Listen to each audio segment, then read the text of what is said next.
The late afternoon sun slanted through the windows of Hartwell Diagnostics' research lab, turning the glass beakers into prisms of amber light. Viola Kensington stood at the whiteboard, marker in hand, mapping out neural pathways with the careful precision of someone who'd spent 3 decades translating the language of human cells into algorithms. So the network learns to recognize anomalies by comparing baseline imaging patterns across thousands of scans, she explained, circling a cluster of nodes. It's not just looking for tumors, it's learning what shouldn't be there. Her daughter Eugenia sat at the conference table with her laptop open, fingers flying across the keys. At 32, Eugenia had her father's sharp jawline and Viola's dark eyes, though hers held a restless energy that Thomas had never possessed. Her title, Chief Operating Officer, was embroidered on the leather portfolio beside her coffee cup. "Fascinating, Mom," Eugenia said without looking up. "But what's the timeline to market? Investors want deliverables, not theory." Viola felt the familiar pinch in her chest. She'd founded this company 28 years ago with Thomas in a rented office above a diner, when diagnostic imaging meant grainy x-rays and guesswork. Now it occupied 3 floors of a glass tower in downtown Minneapolis, employed 200 people, and her daughter talked about deliverables like they were manufacturing widgets. Miles Kensington, younger by 3 years, leaned forward in his chair. "Let her finish, Jeannie." His voice carried the gentle diplomacy that had made him Hartwell's head of research and development at 29. "This is the breakthrough we've been waiting for." Eugenia's smile was practiced, professional. "Of course. Sorry, Mom. Continue." But the moment had deflated. Viola capped her marker and gathered her notes. "Why don't we table this until the board meeting next week? I want to run a few more simulations first." What she didn't say, "I want to protect this a little longer, before it becomes a product launch timeline and quarterly projections." That evening, Viola's home in Stillwater, a 2-story craftsman with a wraparound porch overlooking the St. Croix River, smelled of rosemary and roasted chicken. She'd set the dining table for 4, lit the candles Thomas had given her for their 20th anniversary, and tried not to look at his empty chair. 3 years. It had been 3 years since the cardiac arrest that took him on a Tuesday morning while he was reading the newspaper. No warning, no goodbye, just there and then gone. The doorbell rang. Eugenia swept in with her daughter Clara, who was 8 years old and carrying a fistful of dandelions she'd picked from Viola's front yard. "For you, Grandma!" Clara thrust the wilting bouquet forward with such earnest joy that Viola felt her throat tighten. "They're perfect, sweetheart." She bent to kiss Clara's forehead, breathing in the scent of children's shampoo and grass stains. Miles arrived moments later, arms full of grocery bags. "I brought wine, and that sourdough you like from the bakery on Main Street." Over dinner, Eugenia dominated the conversation. A new efficiency consultant she'd hired, plans to restructure the R&D department, a potential partnership with a Silicon Valley accelerator. Miles asked Viola technical questions about her imaging algorithm, genuinely interested in the methodology. Clara drew on her paper napkin with crayons Viola kept in the sideboard drawer. "Grandma, look!" Clara held up her artwork, 3 stick figures labeled in wobbly letters. Me, Mama, Grandma. "Where's Uncle Miles?" Viola asked, smiling. "He's taking the picture," Clara giggled, told. Eugenia barely glanced up from her phone. "Clara, don't draw on the napkins. We talked about this." After dessert, while Miles helped Clara build a fort out of couch cushions in the living room, Eugenia followed Viola into the kitchen. "Mom, I wanted to talk to you about modernizing some of our processes." Eugenia leaned against the counter, wineglass in hand. "Hartwell's heritage is incredible. What you and Dad built is the foundation. But to stay competitive, we need younger leadership energy, faster decision-making." Viola rinsed a plate slowly. "What are you saying?" "I'm saying you've earned the right to step back. Enjoy life. Travel. You've been through so much with Dad." Eugenia's voice softened, became almost tender. "Let Miles and me carry the weight for a while." It should have sounded loving, caring. But something in Eugenia's tone, the rehearsed quality, the way her eyes didn't quite meet Viola's, made the words feel like a door closing. "I appreciate the concern," Viola said carefully. "But I'm only 56. I'm not ready to retire. Of course not. I'm not talking about retirement. Eugenia set down her wine glass. Just delegation. Let us handle the day-to-day. You focus on the big picture research, the visionary stuff. Translation. Stay in your lab. Stay out of our way. Viola didn't argue. Not then. Instead, she smiled and changed the subject, and later that night, after they'd all left, she stood in Thomas's study and looked at his photograph on the mantel. Thick-framed glasses, that crooked smile, the tie she'd bought him for their last anniversary together. She's trying to push me out, Viola whispered to the photo. Your daughter is trying to make me irrelevant. The house settled around her, old wood creaking. Thomas didn't answer. He never did anymore. Dr. Sarah Chen's office at Regents Hospital was designed for difficult conversations. Soft lighting, pastel watercolors on the walls, a box of tissues on every surface. Viola sat in the patient chair, not the doctor's chair where she'd sat countless times consulting on diagnostic protocols, and watched Dr. Chen's face as she pulled up the imaging results. Stage 2, invasive ductal carcinoma. Dr. Chen's voice was gentle but direct. The biopsy confirmed it. The tumor is 2.3 centimeters, and we found involvement in one lymph node. The words landed like stones in still water, ripples spreading outward. Cancer, the disease she'd spent her career trying to detect earlier, catch sooner, save more lives from. Now it was inside her own body. What's the treatment protocol? Viola heard herself ask, her voice steady even as her hands trembled. Lumpectomy, followed by chemotherapy and radiation. You're a good candidate for treatment, Viola. We caught it relatively early. Relatively. That word, so clinical, so conditional, would haunt her for months. She told her children at Hartwell's office 2 days later. In retrospect, it was a mistake to mix the personal with the professional. But Viola had spent so many years blurring those boundaries that she didn't know how to separate them anymore. Eugenia sat behind the CEO's desk. When had that happened? Viola couldn't remember the official transition, just that one day the nameplate had changed. Miles stood by the window, hands shoved in his pockets. Breast cancer, Viola said without preamble. Stage 2. Treatment starts next week. Eugenia's face cycled through shock, then concern, then something else. Something that looked almost like calculation. How long will you be out of commission? Eugenia asked. Miles spun around. Jesus, Jeannie. I'm being practical. Mom would want us to think practically. Eugenia's tone softened, became almost maternal. Mom, you need to focus entirely on healing. Don't worry about Hartwell. Miles and I will handle everything. And they did.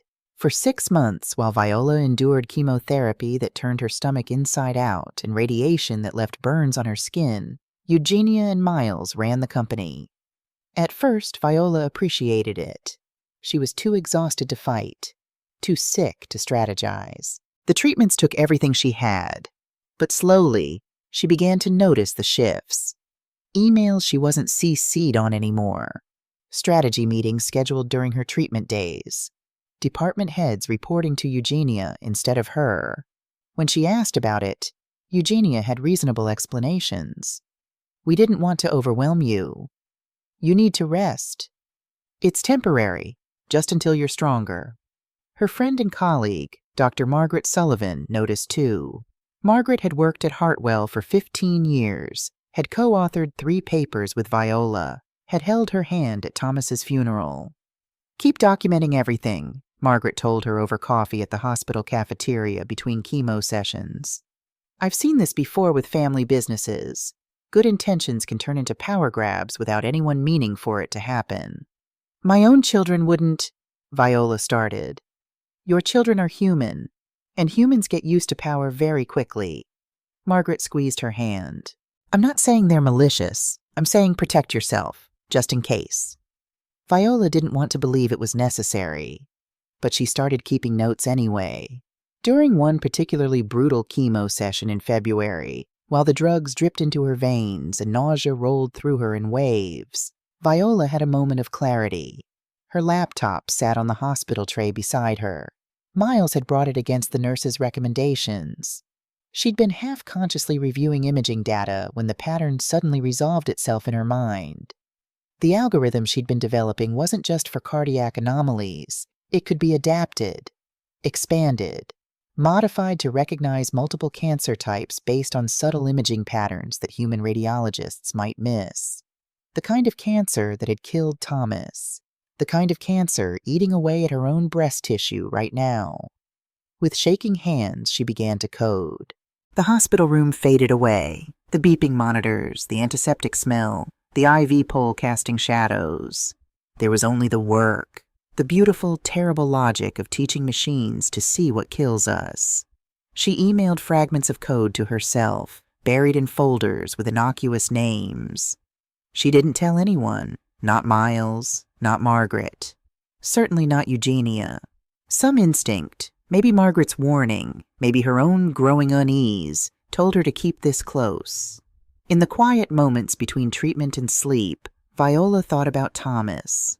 How he used to say, "Your name on something means you stood behind it, means you're willing to defend it." She was building something that would save lives, something that mattered, and she was going to protect it. Congratulations, Viola. You're cancer-free. Dr. Chen's words should have felt like liberation. Instead, they felt like a starting gun. Viola had survived.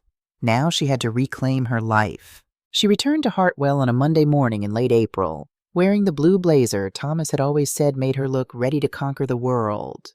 The elevator to the executive floor felt longer than she remembered. Her office, the corner suite with floor-to-ceiling windows overlooking the Minneapolis skyline, had been reassigned. A nameplate on the door now read Eugenia Kensington, Chief Executive Officer. Viola stood in the hallway, briefcase in hand, staring at the brass plate. Miles found her there 10 minutes later. "Mom, hey!" He looked uncomfortable, guilty. "Jeannie wanted to tell you herself. We were going to talk to you this week." "Where's my office now?" Viola's voice was calm, dangerously calm. Conference room B has been converted into a workspace for you. It's nice. Big windows, quiet. Jeannie thought you'd prefer somewhere less hectic." Conference room B was on the 3rd floor, away from executive leadership, away from the decision-making. The new title on her business cards read Chief Innovation Consultant. That afternoon, Viola requested a meeting with both her children. They gathered in what used to be her office, now Eugenia's, with family photos rearranged and new abstract art on the walls. "I don't understand what's happening here," Viola said, keeping her tone measured. "I was gone for 6 months. I'm back now. Why have I been demoted?" Eugenia's expression was carefully sympathetic. "Mom, you're not demoted. You're repositioned. There's a difference." "Explain it to me." "You've been through hell. Cancer, chemo, Dad's death still so recent in our hearts." Eugenia leaned forward, hands clasped on the desk. "Stress could trigger a relapse. We're protecting you. Dad would want us to protect you." Miles shifted in his chair but said nothing. "This company needs younger leadership to compete in today's market," Eugenia continued. "You'll always be the founder. No one can take that away. But operationally, Miles and I are better positioned to handle the demands. You can focus on what you love, research, the visionary work.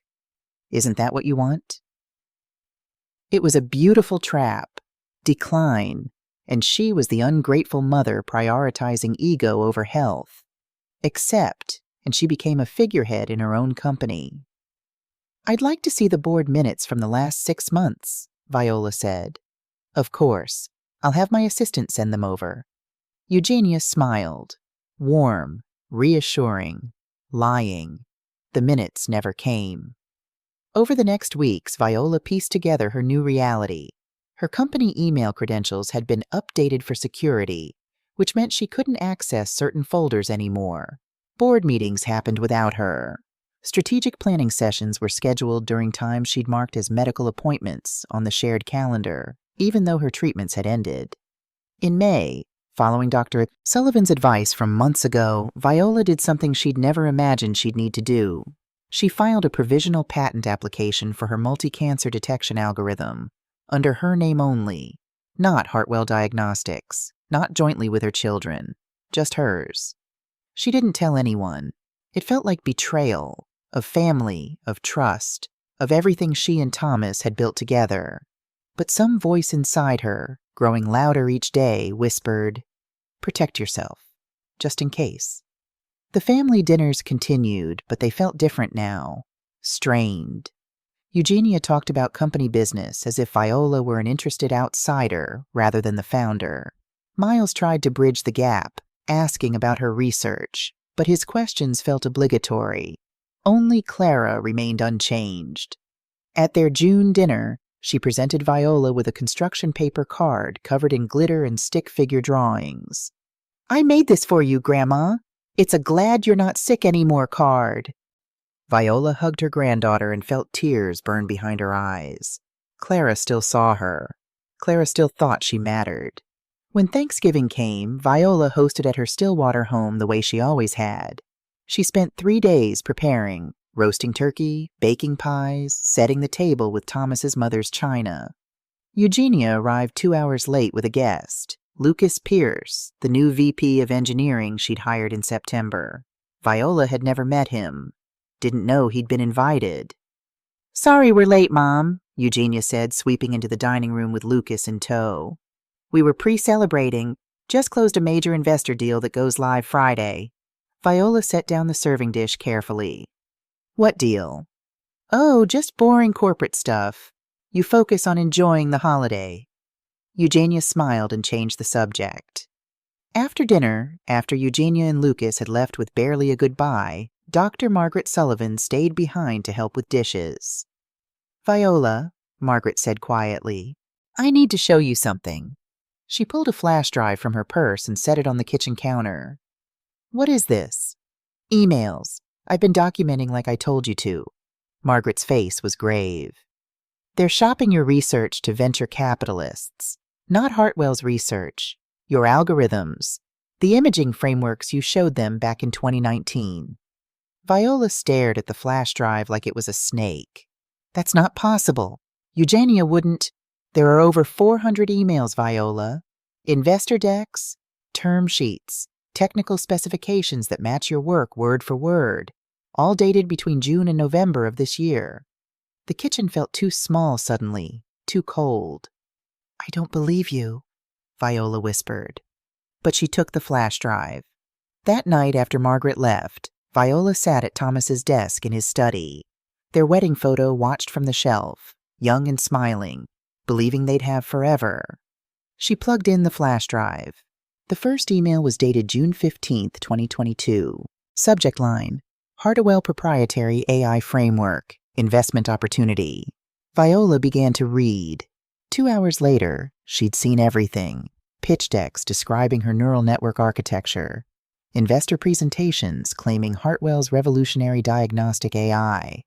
Financial projections based on technology she'd developed in a hospital bed while poison dripped into her veins. Her daughter's name on every email.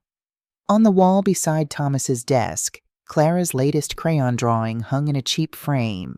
3 stick figures holding hands under a sun labeled Fam Lee. Viola looked at it for a long time. Then she opened a new document on her computer and began typing. Documentation, November 2022. Subject, Intellectual Property Theft and Fraud. Her hands didn't shake. Not anymore. She'd survived cancer. She'd survived widowhood. She'd survived being erased from her own life. Now it was time to fight back. The law offices of Aldridge and Partners occupied the 14th floor of a steel and glass tower in downtown Minneapolis, the kind of place where every surface gleamed and the receptionist's smile was professionally calibrated. Viola sat across from Nathan Aldridge, a compact man in his late 40s with silver threading through his dark hair and the watchful eyes of someone who'd spent years as a prosecutor before switching sides. 473 emails, Nathan said, scrolling through the flash drive contents on his laptop. Investor decks, technical specifications, financial projections, all using your proprietary work. He looked up at Viola. "And you filed your provisional patent when?" "May 2022, before I showed them any of the updated algorithms." "Smart." Nathan leaned back in his chair. Your daughter filed a derivative patent in June 2023 claiming improvements to what she's calling Hartwell's base technology. That's patent fraud, but it's going to be ugly to prove in court. Family cases always are. I don't want ugly, Viola said quietly. I want the truth documented. Mrs. Kensington, I need you to understand something. Nathan closed his laptop. When you go after family for IP theft, there's no going back. Thanksgiving dinners, birthday parties, grandkids, all of it changes forever. Are you prepared for that? Viola thought about Clara's drawings taped to her office wall, 23 of them now, each one a small love letter in crayon and marker. She thought about Eugenia's cold efficiency, the way her own daughter looked through her instead of at her. The relationship is already gone, Viola said. I'm just making the paperwork match reality. Nathan studied her for a long moment, then nodded. Then let's build your case.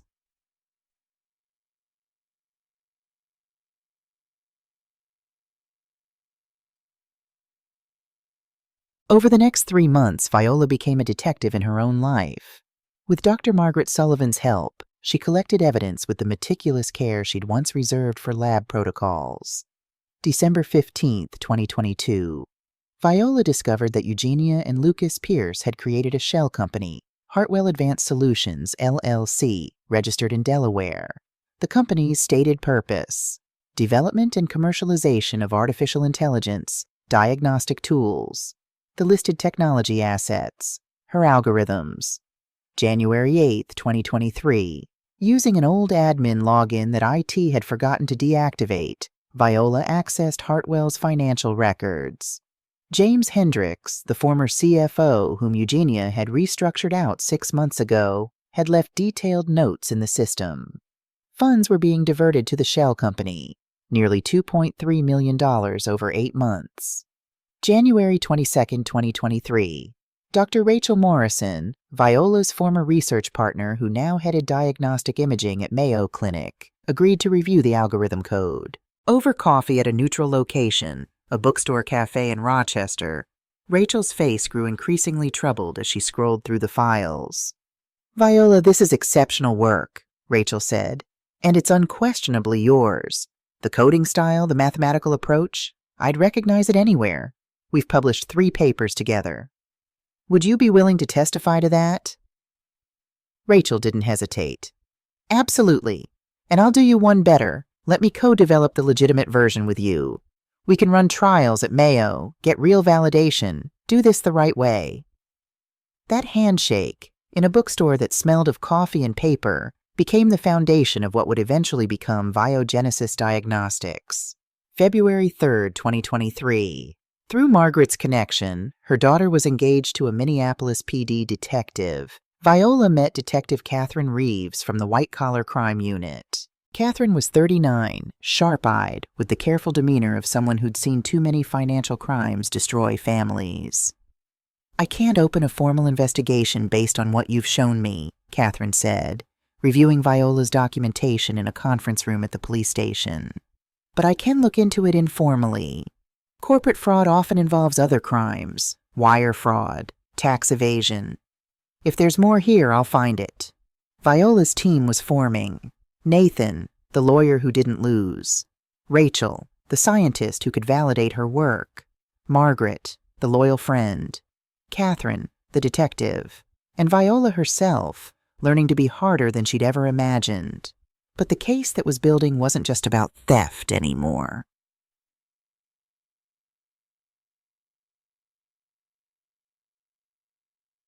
Late January 2023, 11:17 p.m. Viola was in her home office reviewing patent applications when headlights swept across her driveway. A car door slammed. Footsteps on the porch, urgent, uneven. The doorbell rang 3 times in rapid succession. Through the peephole, she saw Miles. His hair was disheveled, his tie loosened, his face pale in the porch light. She opened the door. Miles, what's wrong? He pushed past her into the house, breathing hard. Is anyone else here? No, it's just me. What happened? Miles paced her living room like a caged animal, hands running through his hair. Finally, he turned to face her. Mom, I need to tell you something. And when I do, you're going to hate me. Viola's heart began to pound. Sit down. Tell me. He sat on the edge of Thomas's favorite armchair, elbows on his knees, head in his hands. When he spoke, his voice was barely above a whisper. Eugenia and Lucas modified your algorithm, the cancer detection one. I know. I've seen the patents. No, Mom, you don't understand. Miles looked up and there were tears in his eyes. They modified it to speed up processing time, cut corners to make it market-ready faster. They reduced the training dataset size, simplified the neural network architecture, eliminated redundancy checks. Viola felt cold spreading through her chest. What's the accuracy rate? The false negative rate is 8%. His voice broke. 8 out of every 100 cancers would be missed. 8 people told they're healthy when they're dying. The room tilted. Viola gripped the arm of the couch. That's not just theft, she said slowly. That's criminally negligent. I know. Miles stood, started pacing again. I tried to fix it, showed them the error rates, demonstrated the risk. Eugenia told me to stay in my lane, said the market wouldn't accept a slower algorithm, that perfect is the enemy of good enough. And Lucas? He's all in, sees it as acceptable risk for faster market penetration. Miles laughed bitterly. I told Jeannie that people could die. You know what she said? She said people die anyway. At least this way we save 92%. Viola thought about the women in her cancer support group. Janet, who'd beaten breast cancer twice. Teresa, who'd caught her ovarian cancer at stage 1 because of a vigilant radiologist. Maria, whose lung nodule turned out to be benign, but whose diligence had saved her life. 8% of them wouldn't have been saved by Eugenia's algorithm. 8% would have died believing they were healthy. Mom, I think she knows what she's doing. Miles's voice was shaking now. I think she's willing to risk it for the competitive advantage, the first-to-market advantage. Have you documented this? Everything. Error logs, email exchanges, the meeting where I raised concerns. He pulled a flash drive from his pocket. It's all here. But Mom, if you use this, it'll destroy her. The FDA will come down hard. Criminal charges, maybe. And Clara... His voice cracked. Clara will grow up knowing her mother went to prison. Viola took the flash drive, held it in her palm like a grenade. I'll ask you what your father would have asked, she said quietly. If someone was selling defective pacemakers that had an 8% failure rate, what would he do? Miles closed his eyes. He'd report it. Even if that someone was family? Silence filled the room. Outside, a car passed on the street, headlights sweeping across the walls. I'm sorry, Mom, Miles whispered. I'm so sorry I didn't come to you sooner. I convinced myself she'd listen to reason. That family loyalty meant protecting each other, but it doesn't mean protecting each other from consequences. Viola stood and pulled her son into a hug. He was taller than her by 6 inches, but in that moment he felt like the boy who used to cry on her shoulder after nightmares. You're doing the right thing now, she said. That's what matters. After Miles left, making her promise to be careful, to watch her back, Viola sat in the dark living room and stared at Thomas's photograph. Our daughter is willing to let people die, she told the picture. What do I do with that? Thomas, frozen at 47 with his crooked smile, didn't answer. But Viola already knew.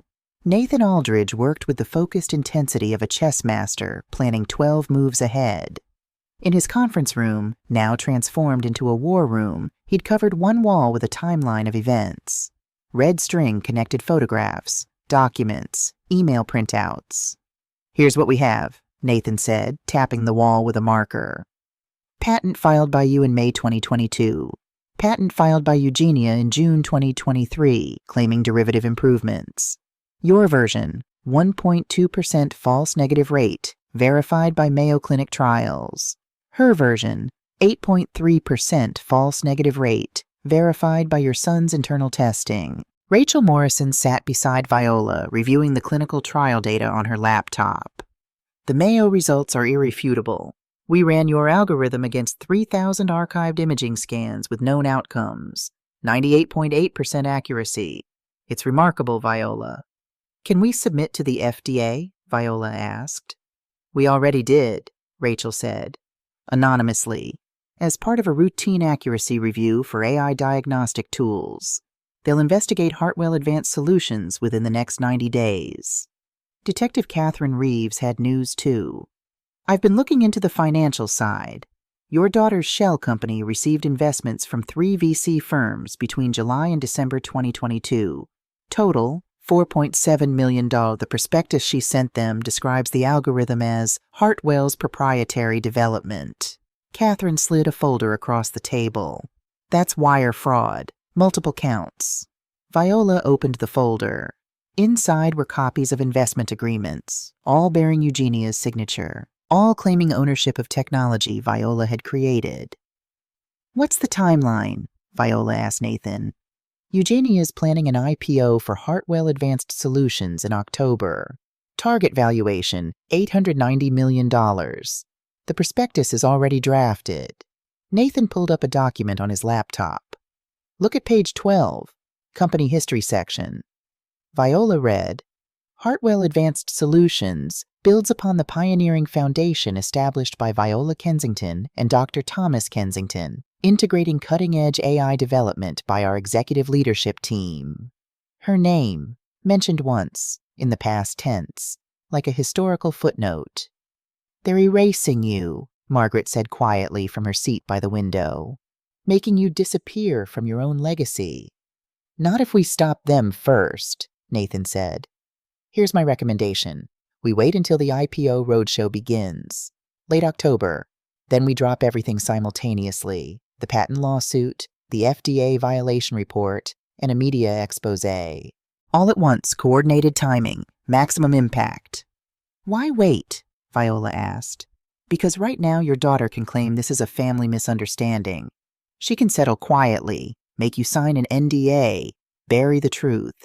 But once she's committed fraud in front of hundreds of investors, once she's made public claims about ownership, she's locked in. No escape. Viola looked around the room at the people who'd become her team. Nathan, who'd turned down 3 cases to focus on hers. Rachel, who'd spent countless hours validating the algorithm. Margaret, who'd risked her own position at Hartwell to document the truth. Catherine, who was investigating off the books. When do we tell Miles? Viola asked. We don't, Nathan said firmly. Not yet. He's already shown he can't keep secrets from his sister. We tell him when it's too late for him to warn her. It felt like betrayal, but Viola was learning that sometimes love meant protecting people from their own loyalty.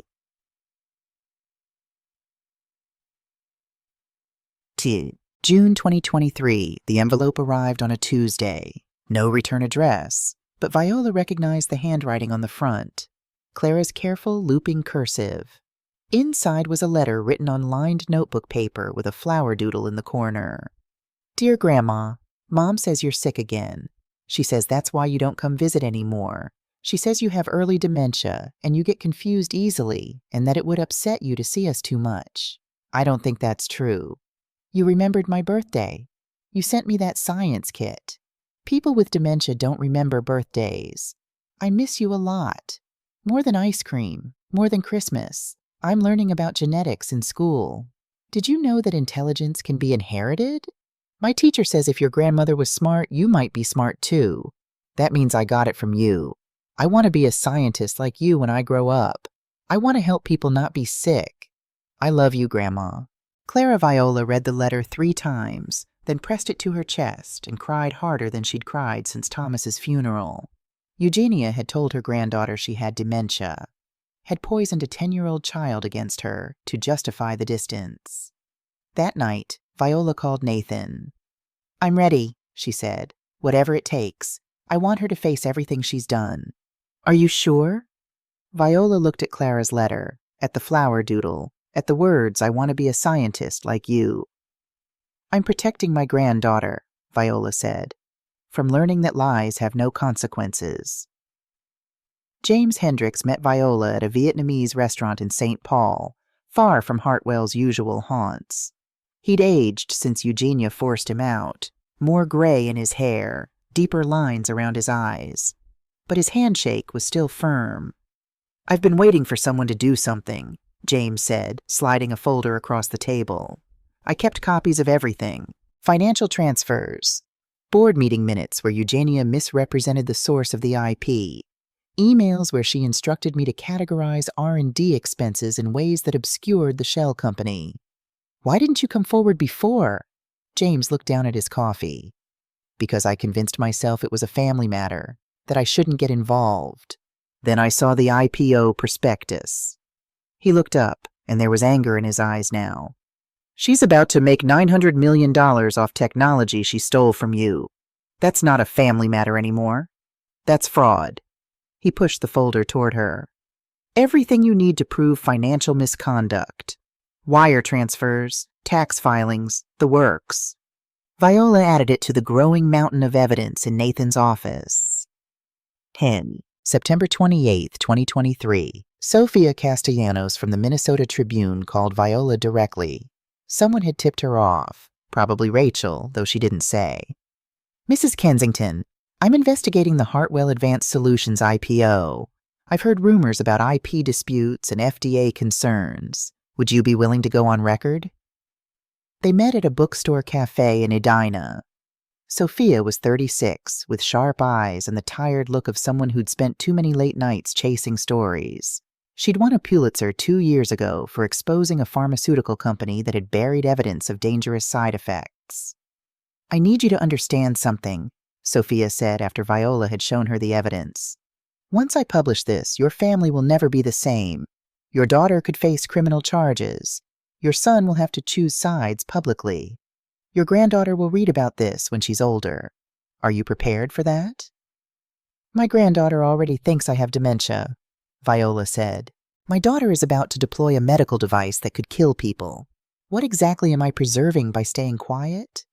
Sophia studied her for a long moment. "We'll embargo the story until October 31st, Halloween, 8 a.m., right before your daughter's biggest investor presentation. The truth goes live when she can't hide anymore." "Why Halloween?" Sophia smiled grimly. "Because it's the day we expose the monsters." October 15th, 2023, 4:47 p.m. Viola's phone rang. Unknown number. She almost didn't answer. "Mrs. Kensington? This is Lucas Pierce." Viola's hand tightened on the phone. "What do you want?" "I need to talk to your attorney. I have information. And I want immunity." Nathan took the call on speaker in his office, with Viola and Catherine Reeves listening. "Why should we believe you?" Nathan asked. Lucas's voice was shaky. "Because my sister died of ovarian cancer last year. Stage 4 by the time they found it. I've been going through her medical records. She had imaging done 18 months before diagnosis. It showed an abnormality. The radiologist marked it as likely benign, but Eugenia's algorithm..." His voice broke. "I ran her scans through it. 8.3% false negative. My sister was in that 8%. Silence on the line. "I helped build something that would have killed her," Lucas continued. "I can't live with that. I'll testify. I have the real trial data, the internal memos where Eugenia ordered us to suppress the error rates. Everything you need." Nathan looked at Viola. She nodded. "We'll draw up an immunity agreement," Nathan said. "But you testify to everything. No holding back." "I understand." After the call ended, Catherine let out a low whistle. "That's your smoking gun. An inside witness who flipped for moral reasons. Juries love that." Viola felt no triumph, only sadness. Lucas had lost his sister. Eugenia was about to lose everything. Miles was caught in the middle. Clara would grow up with a mother in prison. There were no winners here, only people trying to stop the bleeding. October 27th, 2023, 11:00 p.m., Miles appeared at Viola's door again, but this time his face was different. Resigned, determined. "I know about the lawsuit," he said. "Lucas told me he's testifying."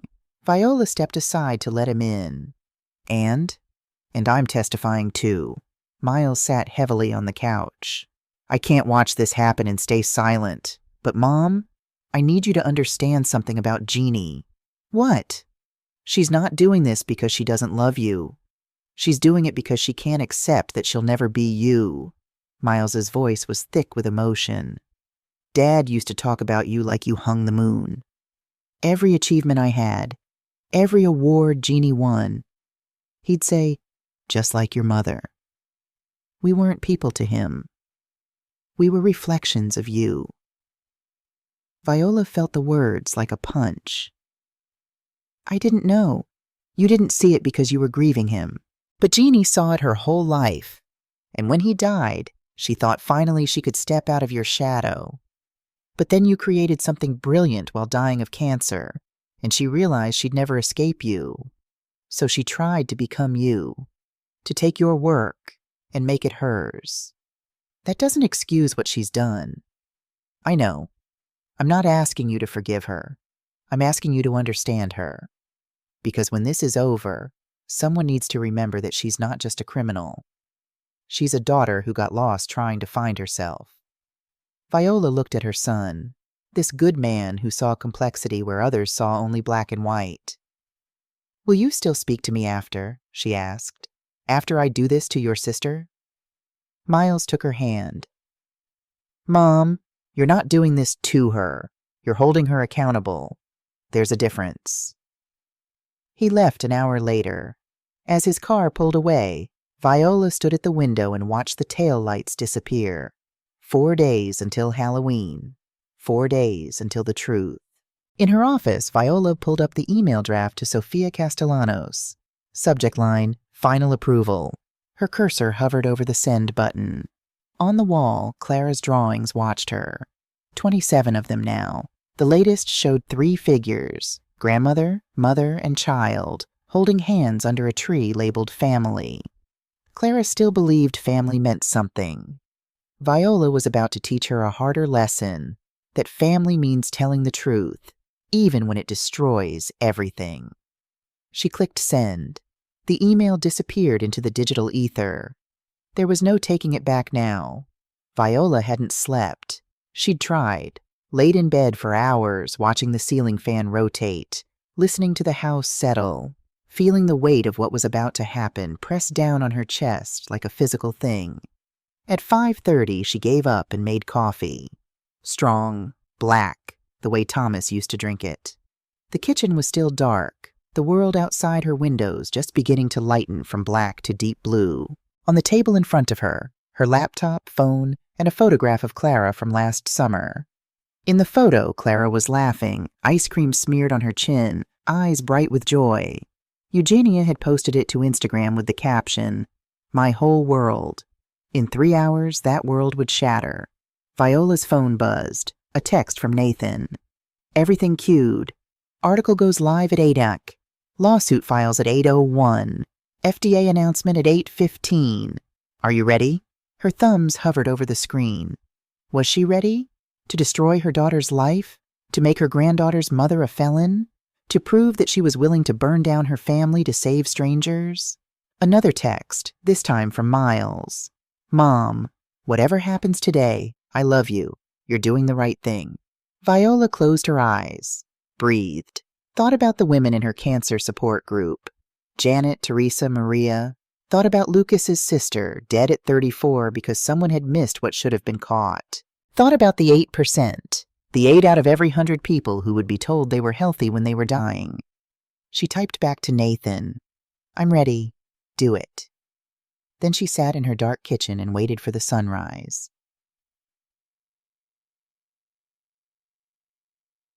8:20 a.m. Somewhere in downtown Minneapolis, in a hotel conference room prepared for Eugenia's investor presentation, phones began buzzing.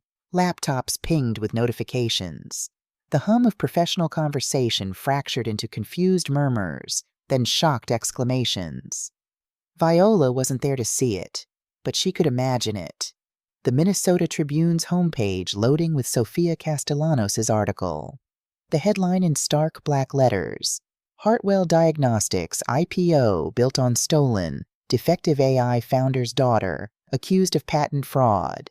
FDA launches investigation into dangerous medical device. The story was devastating in its precision. Sophia had laid out everything. The timeline of Viola's patent versus Eugenia's, the 8.3% false negative rate, the shell company, the diverted funds, the modified algorithm that could kill patients. She'd interviewed Rachel Morrison, quoted Lucas Pierce anonymously, included statements from James Hendricks, and she'd included Viola's statement. I created this technology to save lives after cancer nearly took mine. My daughter stole it and turned it into something that could end lives. As a mother, this breaks my heart. As a scientist and a human being, I cannot allow it to continue. 8:01 a.m. The lawsuit was filed electronically in Minnesota federal court. Patent infringement, fraud, breach of fiduciary duty, corporate espionage. Nathan had made it comprehensive. 8:15 a.m. The FDA issued a public statement announcing a formal investigation into Hartwell Advanced Solutions' AI diagnostic platform, citing serious concerns regarding accuracy rates and patient safety. 8:47 a.m. According to Miles, who called from the hotel bathroom, whispering urgently, Eugenia's investor presentation had collapsed. 3 VC firms withdrew on the spot. The IPO was dead. Eugenia had tried to continue, voice shaking, hands trembling, but investors were already heading for the exits. She knows, Mom, Miles said. She knows you did this. Good, Viola said, and meant it. 9:15 a.m. Hartwell Diagnostics Board of Directors convened an emergency meeting. By 10:30, they'd voted unanimously. Eugenia Kensington suspended pending investigation. Miles Kensington to cooperate fully with all inquiries. 12:33 p.m. Viola's phone rang. Eugenia's name on the screen. Viola's hand shook as she answered. Hello. You destroyed me. Eugenia's voice was raw, ragged. Not the polished executive anymore. Just a daughter, wounded. On purpose. You timed it to humiliate me in front of everyone I've ever worked with. I timed it to stop you from deploying a device that could kill people. I improved your algorithm, made it market-ready.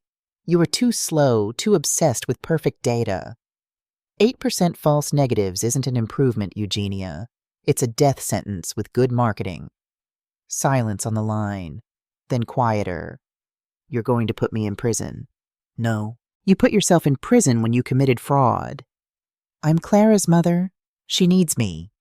Then you should have thought about that before you stole from me and lied to investors and modified a medical device to be dangerous. More silence. When Eugenia spoke again, her voice was barely a whisper.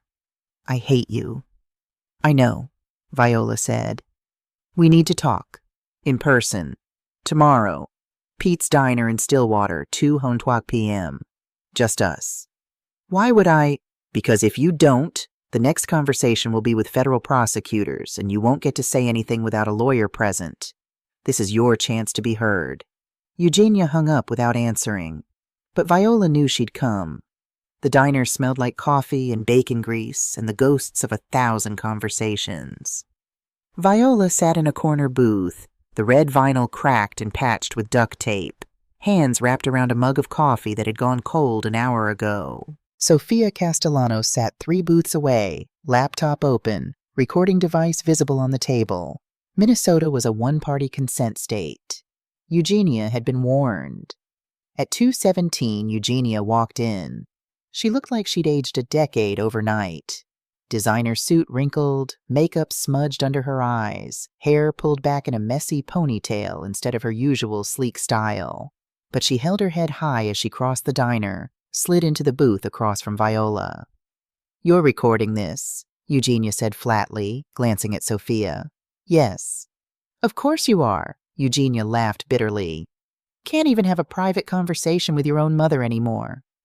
You lost the right to privacy when you committed federal crimes. Eugenia's jaw tightened. For a moment, Viola thought she might leave. Instead, she ordered coffee from the waitress, waited until they were alone again. You want to know the truth? Eugenia said finally. I'm glad I did it. All of it. Viola felt the words like a slap. Glad you stole from me? Glad you created a device that could kill people? Glad I finally did something that was mine. Eugenia's voice rose, sharp and desperate. Do you know what it's like being Viola Kensington's daughter? Every achievement, every award, every goddamn accomplishment. Oh, you must get that from your mother. Your mother was brilliant at your age, too. You have big shoes to fill. I never said those things. You didn't have to. Everyone else said them for you. Eugenia's hands were shaking now, coffee sloshing in her mug. Dad said them. Every dinner, every report card, every science fair. Just like your mother. Smart like your mother. Driven like your mother. I wasn't Eugenia. I was Viola 2.0, the sequel that could never be as good as the original. Viola opened her mouth, closed it. She'd never known. Or maybe she'd known and hadn't wanted to see. I spent 32 years trying to be you, Eugenia continued, voice breaking. And I couldn't. So when you got cancer, when you stepped back, I thought finally, I could build something that was mine. My leadership, my vision, my company. It was never yours to take. You would never have given it. Eugenia slammed her hand on the table. You were dying, Mom. Dying. And you were still coding algorithms in your hospital bed, still filing patents, still making sure that even in death, you'd be the genius and I'd be the daughter who managed things. The words hung in the air between them. Is that what you think? Viola asked quietly. That I would never share with you? I know you wouldn't. You kept everything close. Your research, your legacy, your grief over Dad. There was never room for me in any of it. Viola reached into her bag, pulled out a document, set it on the table between them. What's this? Eugenia asked suspiciously. My will. Read page 4. Eugenia's hands trembled as she picked it up. Her eyes scanned the page once, twice. The color drained from her face. This is dated August 2021, she whispered. 1 month before my cancer diagnosis. Read it out loud. Eugenia's voice shook as she read. In recognition of my daughter Eugenia's exceptional business acumen and my son Miles's scientific contributions, I hereby bequeath all patents, research, and intellectual property developed during my lifetime to be administered jointly by Eugenia Kensington and Miles Kensington, with equal voting rights and profit sharing. It is my hope that they will continue the work their father and I began, with integrity and compassion. She looked up at Viola, eyes wide with shock. You were giving it to us? All of it? I was always going to share it with you. Both of you. I just wanted to live long enough to teach you how to use it responsibly, to show you that brilliant science without ethics is just sophisticated harm. Eugenia's face crumpled. The polished executive dissolved completely, and what remained was just a woman, scared, ashamed, destroyed. Tears streamed down her face. I didn't know, she sobbed. I thought Dad always loved Miles more. The golden boy. The one who followed in his footsteps. I thought you'd give everything to him, and I'd get nothing but a footnote. Miles's voice came from behind them. He'd been sitting at the counter, Viola realized, listening. He slid into the booth next to Eugenia. Dad told me the week before he died that you were going to take Hartwell places he never could. He said, Miles, you're a brilliant scientist, but your sister, she's got vision. She sees the future. You were his hope, Jeannie, not his disappointment. Eugenia stared at her brother like he'd spoken a foreign language. He never told me that. He was going to. He had this whole speech planned for your birthday that year. But then, Miles's voice broke. Then he was gone. Silence fell over the booth. The diner's ambient noise, the sizzle of the grill, the clink of silverware, the low hum of conversation, seemed very far away. Finally, Viola spoke. Your insecurity doesn't excuse fraud, Eugenia.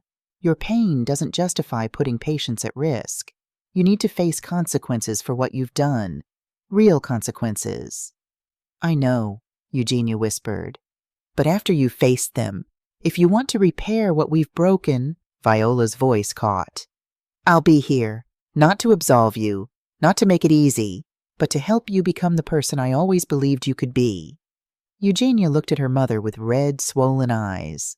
I don't deserve that. No, you don't. But Clara deserves a grandmother, and a mother who can be in the same room without destroying each other. Eugenia flinched at Clara's name. What am I going to tell her? The truth, Viola said firmly. That you made terrible choices, that you're facing the consequences, that integrity matters more than success, and that we love her enough to be honest with her, even when it's hard. She's going to hate me. Maybe, for a while, but eventually she'll understand that you're human, and that being human means making mistakes and owning them. Eugenia wiped her eyes with shaking hands. I'm going to prison, aren't I? Viola didn't sugarcoat it. Probably. Nathan thinks 18 months to 2 years. Maybe less with cooperation and remorse. And then? And then you rebuild, if you choose to. Eugenia stood slowly, like an old woman. She looked at Viola, then at Miles, then at the diner around them. This place where everything had been said and nothing could be unsaid. I'm sorry, she whispered. For all of it. I know that's not enough, but I'm sorry.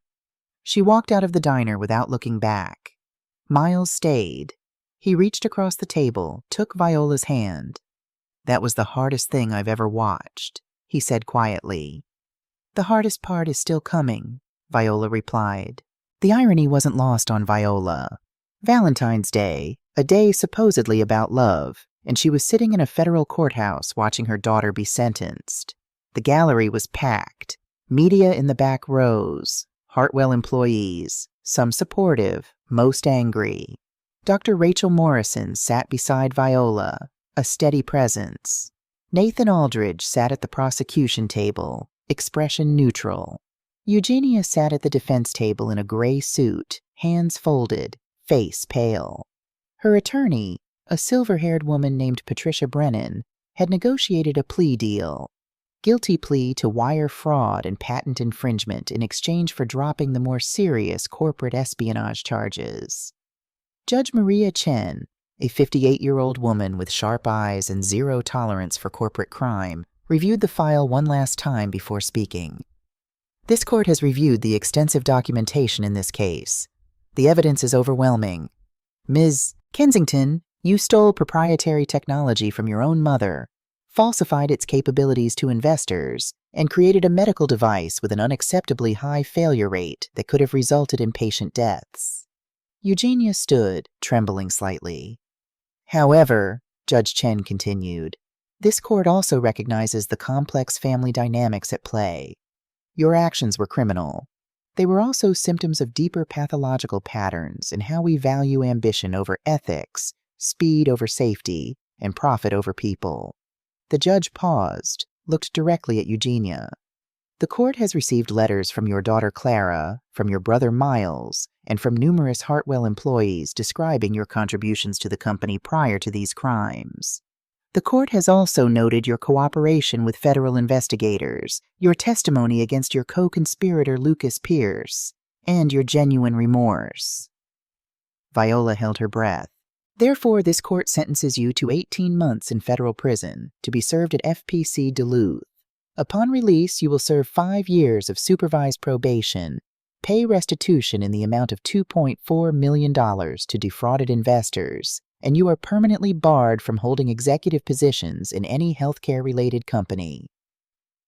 18 months. It could have been 5 years. The plea deal had worked. Eugenia's shoulders sagged with relief and grief in equal measure. However, Judge Chen added, her voice hardening, let me be clear. If I see you in this courtroom again for any reason, the full weight of the original charges will be reinstated. You have been given a second chance. Do not waste it. I won't, Your Honor, Eugenia said, voice barely audible. Mr. Pierce, the judge turned to Lucas, who sat at a separate defense table. Your cooperation and genuine remorse regarding your sister's death have been noted. 6 months at FPC Duluth, 2 years probation, and mandatory community service with cancer patient advocacy groups. Lucas nodded, tears in his eyes.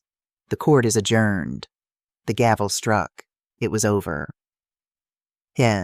Outside the courthouse, reporters swarmed. Viola read a prepared statement. Justice has been served today. My daughter committed serious crimes and will face appropriate consequences. But I want to be clear. This case was never about revenge. It was about accountability, patient safety, and the principle that no one, not even family, is above the law. I hope that Eugenia will use this time to reflect, heal, and eventually contribute positively to society again. And I hope this case sends a message to the entire medical technology industry. Cutting corners costs lives. A reporter shouted, "Do you forgive your daughter?" Viola paused. Forgiveness is a process, not an event. Ask me again in 5 years.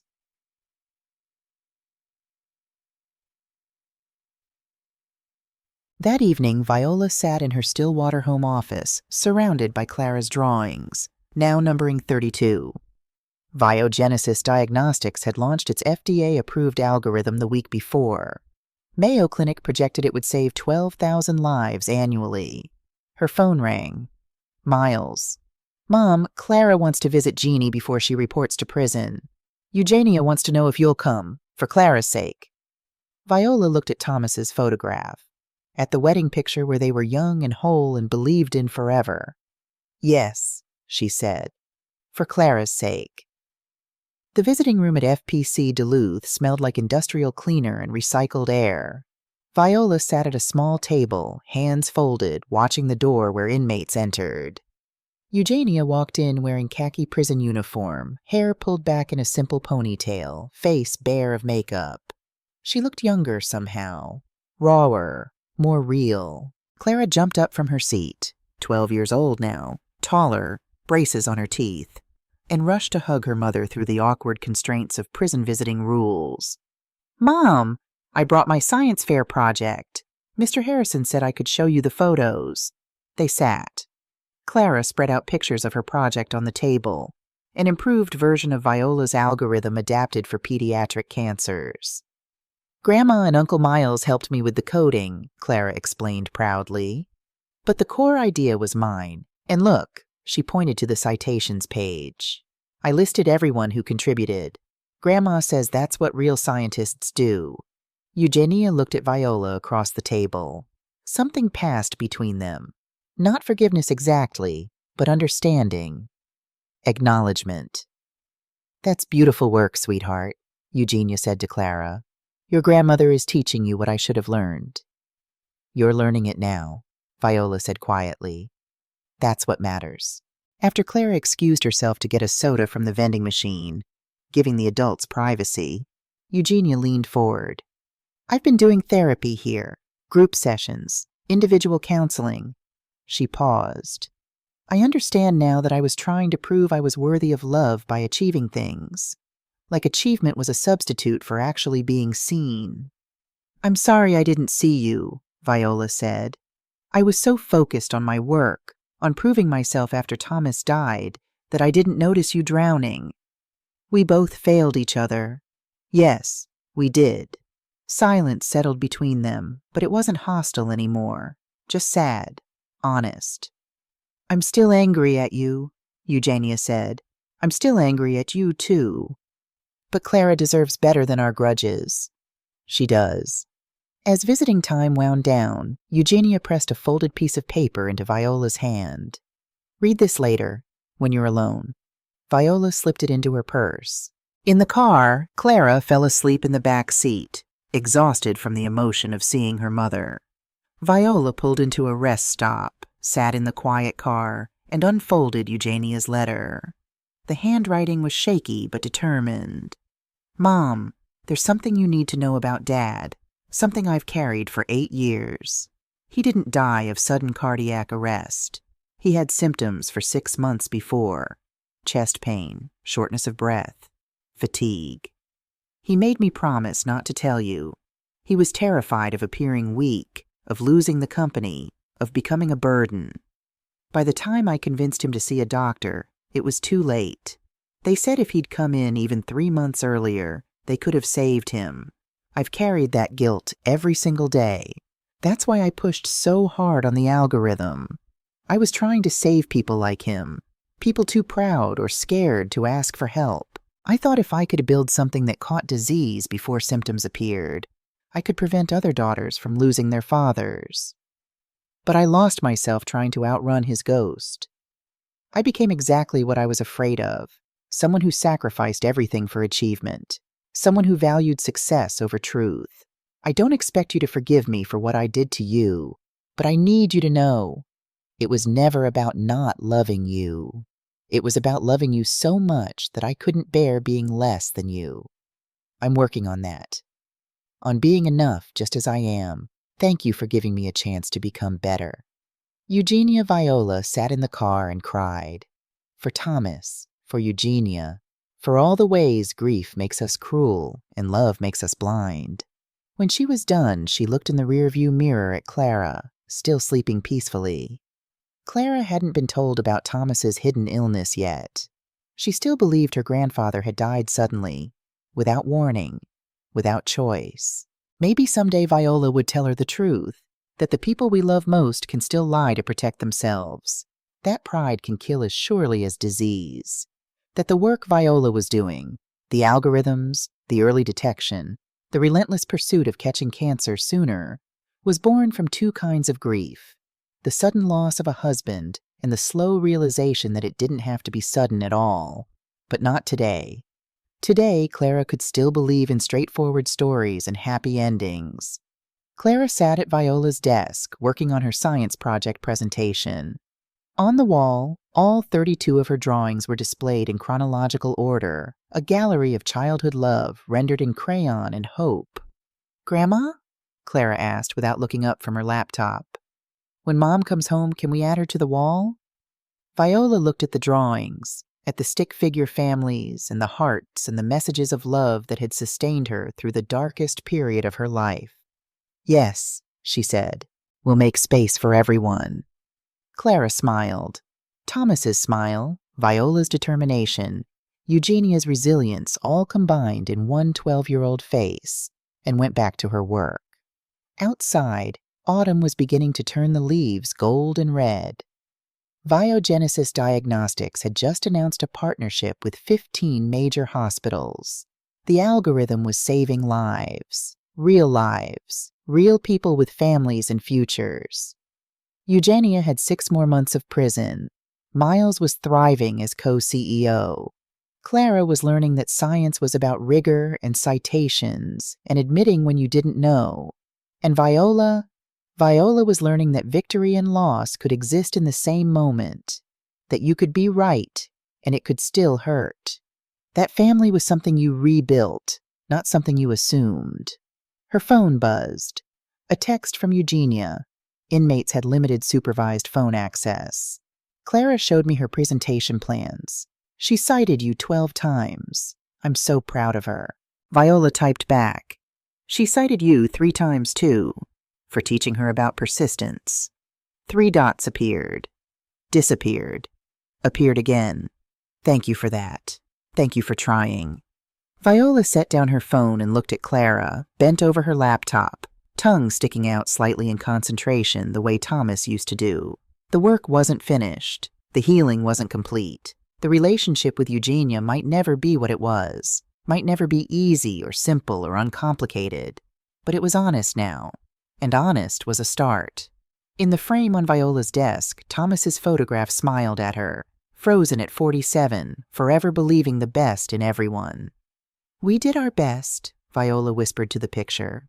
Both of us, and our best-made, brilliant, broken, beautiful people. Clara looked up. Did you say something, Grandma? Just talking to myself, sweetheart. Grandma, that's the first sign of genius, Clara said seriously. All the best scientists talk to themselves. Viola laughed, really laughed, for the first time in months. Outside, the leaves kept turning, the world kept spinning, and somewhere in the vast network of hospitals across America, Viola's algorithm was quietly, persistently, saving lives. 8% fewer false negatives. 8 out of 100 people who would live instead of dying. It wasn't revenge. It wasn't even justice, really. It was just the truth. Doing what truth does best. Making space for something better to grow.